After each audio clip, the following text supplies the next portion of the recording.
السلام عليكم. الحلقة دي حصرية أسطورية، الله أكبر، عالمية، لأن أنا النهاردة هشارككم كل الحقائق اللي بتتقال عن الديابة، تمام، اللي أنا حتى قلتها في الفيديوهات اللي فاتت. ولكن النهاردة أنا كمان هشارككم عن تجربة، هجرب أعمل بعض الحاجات اللي بتتقال عن الديب، ونشوف يعني هل الكلام ده حقيقي اللي الناس بتقول عليه ولا لأ. تمام، قبل ما نبدأ حلقتنا ما تنسوش تفعلوا جرس الاشتراك وتتأكدوا من تفعيل زر تلقي كل الإشعارات الخاصة بالقناة، ولايك وشير وكومنت جميل، وبينا نبدأ ضرب النار. انا بقول بسرعه بس عشان اوضح حضراتكم، عشان الجاي دمار وضرب نار. السلام عليكم ورحمه الله وبركاته، حبايب الاساطير اللي مولعين الدنيا، اللي منورين كربة الزواحف. مية مسا عليكم. النهارده ان شاء الله معاكم في حلقه قويه جامده جدا. النهارده بفضل الله جايب لكم حاجه بقى بوم اسطوريه باذن الله تعالى.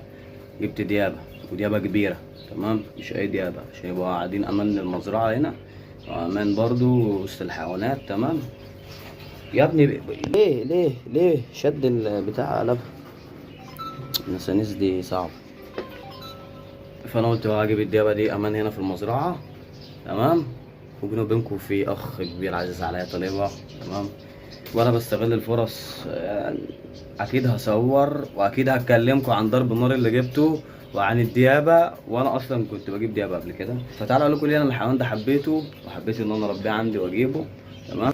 بصوا ما شاء الله تبارك الله، الديب. ازقر سمع، اصحى للكلام، اصحى للكلام يا فندم.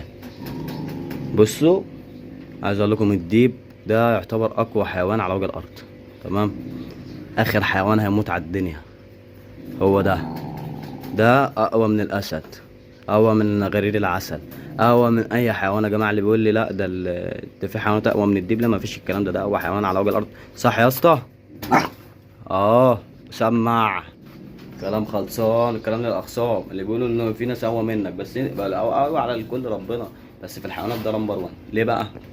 المعلم ده عنده قواعد في حياته. يعني في مثل بيقولوه، تمام، في مثل جامد شعبي بيتقال: يا ابن الجن كده قطعت الزرعه. والله العظيم انا غلطان، انا مطلع كنت اهو. ماشي. في مثل بيتقال لك ايه: ممكن تلاقي 1000 كلب بيجروا، بس ما يجروش غير ورا ديب. عمرك ما تلاقي 1000 ديب بيجري ورا كلب، تمام. ولما تلاقي كلاب كتير بتجري وراك ما تزعلش، عشان تبقى عارف انك انت ديب، تمام. ده فيما معناه يعني، تمام. لكن انت لو مش ديب ما كانوش جري وراك. تعالوا بقى لكم بقى اللي ما تعرفوش عنه. الديب عنده قواعد في الحياة بتاعته غير اي حيوان مختلف عنهم، تمام. الديب ما بيتجوزش من محارمه، تمام، يعني ما بيتجوزش من اهله، تمام. اللهم صل على سيدنا محمد. الديب لما اهله بيكبروا في السن ويعجزوا، سواء سنانهم ضعفت ما بقوش يعرفوا ياكلوا، او سنانهم وقعت، بيمضغوا لهم الاكل وايه، وياكلوا اهاليهم بعد ما بيمضغوا الاطفال الصغيرين الاكل، تمام. فمين هيعمل كده الا حيوان دماغه تساعد الحيوانات كلها؟ الديب ليه قواعد، انا حتى في المشيه بتاعته يعني اتكلموا عنها كتير. لما بيبقوا ماشيين مثلا في البريه، دي معلومه معروفه يعني، وفي جدل عليها ان هم اللي بيبقى من قدام اكبر ناس فيهم، اللي بيبقى ماشي رئيس القطيع اكبر ناس فيهم، تمام. اكبر ناس العواجيز اللي هم الناس اللي عندها خبره، تمام، وملمه بمواضيع الجماعه. بعد كده بيلاقيها مش عارف ايه، بعد كده ايه، بعد كده بيلاقيها القائد. يعني قصه يعني، حتى المشيه بتاعتهم متستفه، تمام. و... وفي افراد بتبقى افراد اللي هم الشباب الاقوياء اللي في القبيله بيبقوا بيحموا مين؟ الناس العواجيز يعني، ليهم رصه كده، تمام. انا برضه بسيب لكم صوره كده ولا حاجه بالرصه عشان كنت شفتها قبل كده وعجبتني، تمام. فكل حاجه عندهم بقوانين.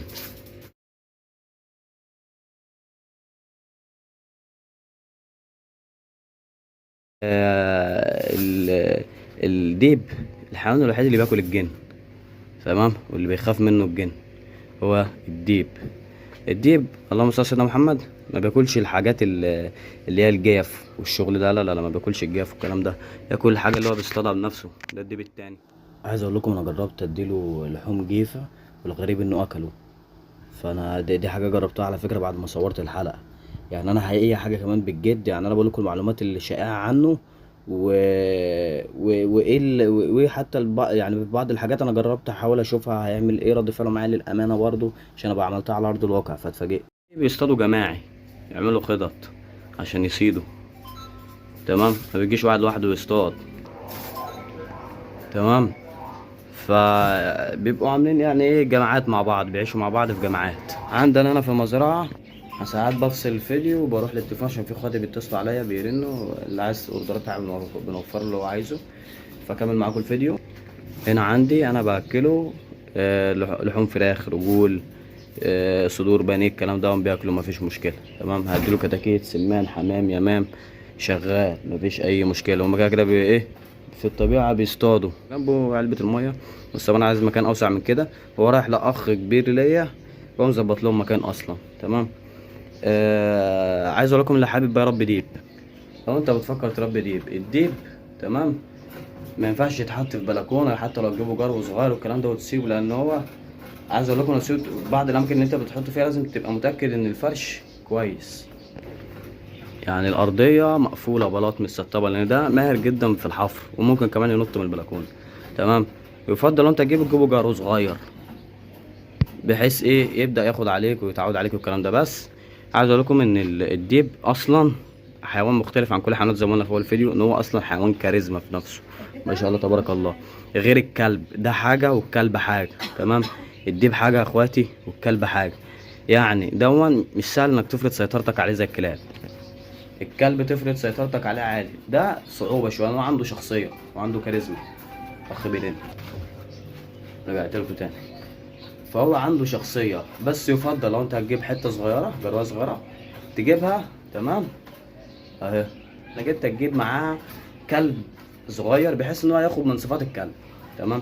هياخد من صفاته، بس ايه اللي هو ايه هيبدأ بقى يتعامل معاه خلاص، يعني الكلب هيبقى ياخد عليك اكتر طبعا ومصاحبك والكلام ده، فممكن يكرف عليه سيكا ياخد من صفاته، تمام. بس مش هيبقى زي الكلب، تمام. ده شخصية لوحده. والديب بيتدرب يا اخواتي، شايف الناس بتقول لك الديابه مدرب، لا في مدربين، في يعني اعرف مدرب في دوله عربيه بيدرب الديابه عنده زي الكلاب بالظبط، تمام. بس الديب تعامل مختلف، تعامل انا بتعامل معاه بحترمه، تمام. ولا هينه ولا الشغل ده، طبعا هو جاي كده عشان جاي يعني من عند الصياد، لسه احنا هنروق عليه ونظبط عليه قبل برضو ما يروح لملكه الجديد، تمام. فانت ما بتتعاملش مع حاجه يعني كلب ولا بتاع، لا انت بتتعامل مع ديب حيوان ليه شخصيه وليه كاريزما، تمام. وطبعا احنا عندنا الديابة انواع كتير، في دون الديب الزراعي، تمام. الديابة موجودة عندنا في كذا منطقة في مصر، بس المجمل يعني بنقول عليه ديب زراعي. في ديب عربي بيبقى اجمد، العربي دون بيكون جسمه لامع شوية، فروته لامعة، تمام. بس الديب الزراعي بيكون اضخم وبيوصل لحجم اكبر، تمام. حيوان يحترم، حيوان جميل، حيوان يعني سبحانك يا رب في خلقك وفي عظمتك، تمام. وكلها طبعا عارفين العواء بتاع الذئب، وبيعوى من هو صغير على فكرة، ساعات مدي صوت كده زي صوت كلابي، تمام. ده وانت تشوفوا الكلاب تجري وراه، تمام، لانه ديب. لو مش ديب ما كانتش الكلاب جريت وراه، تمام. زي ما حضراتكم شايفين كده. تعالوا بقى افرجكم على باقي الحاجة اللي موجودة عندنا. موجود حلبة اهي، حلبة زراعية، نسانيس، نسناس عبلنجي، قلبوا الدنيا بوظوا الدنيا، الله يسامحكم. ده برضو تربيته سهلة، بياكل الخضروات والفواكه وايه اكل بيتي يعني، والدنيا جميلة، تمام. عندنا كل الاعمار من الصغير للكبير. الحلبية دي بتاكل حشرات، معاك الحشرات بتتلون بتجيب الالوان كلها. فيها مستر بس حرانين شوية، تمام. ده يعني شايفين الحر عامل فيه ايه، يعني في مايس، الحاجات دي تاكل الزواحف والكلام ده. طبعا حيوانات اليفة الناس بتربيها عادي يعني، بس هم حرانين شوية. في ورا الصحراوي اهو فأس، ما شاء الله تبارك الله، تمام. ده بيكبر بيوصل لحد 2 متر، بياكل لحوم الفراخ، وصغير عايز فيران سحالي، الحاجات الصغيرة على قده يعني، وبياكلها، تمام. لحوم فراخ زي كده، الدنيا جميلة. في هنا يا اخواتي، هنا اهو سحالي، دفين، ام الحيات، قضي جبل، انتوا عايزينه متاح ان شاء الله. بياكلوا طبعا الحشرات. ام الحيات بس ممكن تاكل زبادي او بيض مسلوق، تمام. نخش بقى على هنا، في برضه هنا بومة وجهة قلب، ده كله حمام الفراخ والكتاكيت والحاجات دي. في برضه صقور موجودة، في صقور بفضل الله لسه جايالي في الطريق. تمام، معايا جوارح بفضل الله بنوفرها. في ايه معانا تاني؟ في تماسيح نيلة اهي، حاجة ما شاء الله تبارك الله. طبعا بتاكل السمك ولحوم الفراخ والحاجات اللي زي دي، حتة يابسة وحتة مية وعيش وتعايشه. بس لازم احطه في مكان كبير عشان يطول معايا، غير كده يتقزم. في تعابين اهي، طبعا رقم صحراء بس بغير جلده اهي، حرام بفضل الله بنوفر. يا رب الحلقة اخواتك النهارده تكون عجبتكم. اشوفكم ان شاء الله في ضرب النار جاي كتير، مكملين معاكم على قناة بيت الزواحف. السلام عليكم، اشوفكم الحاجة. الجو حر شوية يا اخواتي، انا عايز اقول لكم انا اصلا جاي من امتحان. انتظروا ان شاء الله الجاي ده مرة ضرب نار ومكملين باستمرار. اشوفكم الحلقة الجاية. طبعا الشغل ده بفضل الله يتوصل لاصحابه. اروح بقى على مزرعة الجديدة، انتظروا الفيديوهات الجاية وانزل الفيديوهات اللي كانت متصورة من هنا. تمام، برضو عشان لقمة عيشي. اي فيديو هيجيب جنيه واحد انا اولى بيه، عشان شايفين الظروف اللي انا بمر بيها. فان شاء الله الجاي خير. اشوفكم الحلقة الجاية. جبت شوية مجموعة ديابة يبقوا معانا ان شاء الله هنا في المزرعة. تمام، للحماية. كده كده مفيش حد يقدر يمد ايده هنا بفضل انا هنا بين اخواتي وبين اهل بلدي. تمام، بس انا يعني الفيديو دون حبيت الفت انتباهكم، لان احنا النهارده بنعمل حاجه غريبه. استنى لما يمشي. النهارده اول مره بفضل الله تعالى اجيب ديابه كبيره عندي. بصوا يا اخواتي، عايزكم تركزوا الثانيتين دول. طبعا حضراتكم عارفين، اللي متابعني عارف ان اسلام كرم اللي في قلبه على لسانه وان هو على طبيعته وفطري، ويعني اللي هو يعني اللي في قلبي على لساني الحمد لله. اللقطتين بقى اللي قلت لكم ركزوا عليهم، كنتوا واخدين بالكم ان الديب بيفتح بقه بيبص حوالين منه. فانا حبيت اوصل رساله قبل ما اخد صوره مصغره للحلقه. انا كنت باخد صوره مصغره للديب، وحبيت اوصل رساله. انا كنت بس يا دوبك بلمس القفص. تمام، فهو جاي من البريه خايف. فهو اللي بيعمله ده مش عشان هو حاجه شرسه، لا، الديب خايف مني. تمام، لان انا هو شايف بالنسبه له واحد هو كان في الطبيعه مثلا او مش عارف ايه، ومره واحده لقى نفسه مع بشري اول مره مثلا ممكن يكون بيشوفه، وفي مكان جديد لسه مش عارف اي حاجه. فالدنيا معاه يعني لسه بيحاول يتعود على المكان، مين الناس دي، مين مش عارف ايه. فهو خايف. لكن هو مفيش حيوان بيهزي، مفيش حيوان بيعمل اي حاجه يا جدعان. اللي بيهزي هو الانسان يا جدعان. بس انا بحب الحيوانات دي، بجيبها براعيها. يعني لو حد طلب مني حيوان ما بداش لاي حد. بعرف واخدها ليه، تربيه شخصيه. وكمان اللي بياخدها مني في الغالب بسأل اللي بيتعامل معايا، انت هتحط الحاجة دي فين، عشان مراعاة لله وللضمير، وعشان اطمن على الحيوان. طب انت هتحط الحاجة دي فين؟ طب ما هي لها مكان عامل ازاي؟ لان اكيد مش هديهولك. يعني هو جاي عندي بشكل مؤقت، اللي هو ما كانش يا دوبك، اللي هو يا دوبك صورت وقعد معايا حبة حلوين وروقت عليه، وبعدين راح الاخ كبير. واخويا الكبير يعني ما شاء الله مسيبه في مكان ما شاء الله تبارك الله يجري فيه خير. تمام، فانا واثق الحاجة رايحة لمين. تمام، طبعا مع تحفظي، لان اخويا الكبير ممكن ما يكونش يحب ان انا مثلا اقول حاجه زي كده، بس انا اللي هو ايه، يعني انا متحفظ. ولكن اي حيوانات احنا بفضل بنوفرها. انا بسال يعني لو هتجيب اي حيوان يا حبيب قلبي لازم تكون موفر له مكانه. ما تجيبش حيوانات غاليه وتسترخص في المستلزمات بتاعتها. حتى لو قفص، يعني حتى اللي عايز قرد، اللي عايز ديب، اللي عايز حتى صقر، لما تجيب الحاجه هات مستلزماتها الاول واسال عن اكلها وشربها. ما تجيبش حاجه تظلمها معاك. وما نفصلش يا جماعه في حاجات معينه، لان انا نفسي حتى بعض الحيوانات والله بعض الحاجات بيبقى في مميزات فيها 20 جنيه و30 جنيه و10 جنيه. بس يعني ايه، سايبها على الله. فممنوع الفصال يا اخواتي. بس انتوا فصلوا براحتكم، اهل بيت الزواحف على دماغي، يعني اللي انتوا عايزينه احنا نديكم الحاجه. بس انا حبيت اوضح يا اخواتي، الحيوانات ما بتأذيش. انا عمري ما في حيوان اذاني.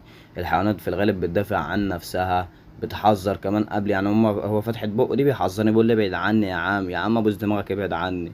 يا عم بقى انت فاهمني، ابعد عني وسيبني. فهو مش خطر، ولو شفنا في الطبيعة هيشوفني هيجري. انا اول تعبان شفته في حياتي شفته وانا صغير عندي 6 سنين، قابلته في ارض زراعية حدنا في البلد. شفته من هنا، هو لف جري الناحية التانية وانا جريت الف الناحية التانية. ايامها كنت انا معرفش اي حاجة عن الحيوانات، وكان قلبي بيدق بدل الدقة مليون، وكنت خايف. ووقت ما انا بصيت في وشه ولف، مش فاكر بقى كان كوبرا ولا كان ابو السيور. والله العظيم يعني دي حاجة انا اول مرة اشاركه بيها في حياتي. دي كان بدايتي مع الحيوانات، اول حيوان شفته يعتبر من الزواحف. هو شافني لف الناحية التانية، وانا شفته لفيت الناحية التانية، كل واحد فينا مشي في اتجاه عكس. هو خاف مني قد ما انا كنت خايف منه، وفضل ابويا ساعتها يطمني وبتاع. لما كبرت بقى وتعمقت الحل، يعني الدنيا خدتني، لان انا دخلت اصلا موضوع هواية الزواحف ده، وبقيت بربي، وعرفت ان في حاجات سامة وحاجات مش سامة، وبقيت اتعامل معاهم عادي بدون اي خوف ولا بدون اي حاجه، ان ما بيعملوش حاجه، ما بيأذوش، ما بيعملش حاجه. حتى بعض التعابين عضتها ما بتعملش حاجه. واللي لسه سايب له كومنت بيقول لي في سحلية انا كنت بتكلم عنها اسمها الدفان، انا بقول انها مش سامه، والناس كلها بتقول لي سامه وبتموت. طب انا عدتني 3000 مره ما متش ليه؟ التعابين دي عدتني مليون مره. تمام. التماسيح الصغيرة بقى ساعات بتعضني، بتهزر معايا، بس عضة التمساح الصغير ما بتعملش حاجة، يعني خفيفة كده. فأنا عايز أقول لكم الحيوانات دي الحاجة الحلوة اللي ربنا سابها لنا في الدنيا، تمام، هي اللي بتهون علينا. أنا بحب تربية الحيوانات، و يعني مفيش حاجة تفرقنا عن بعض أبدا، تمام. فإلا الموت إن شاء الله. يعني أنا الحاجة الوحيدة اللي بتحس بيها وبتهون، أنا حتى عند القطة لما بتشوفني ساعات مكتئب وعزيم بتيجي جنب مني، رغم إني ساعات بزعلها مثلا لو سرقت الأكل أو الشغل ده. فمفيش أوفى ولا أحسن ولا أطيب ولا أجدع ولا أرجل ولا كل حاجة حلوة من الحيوان.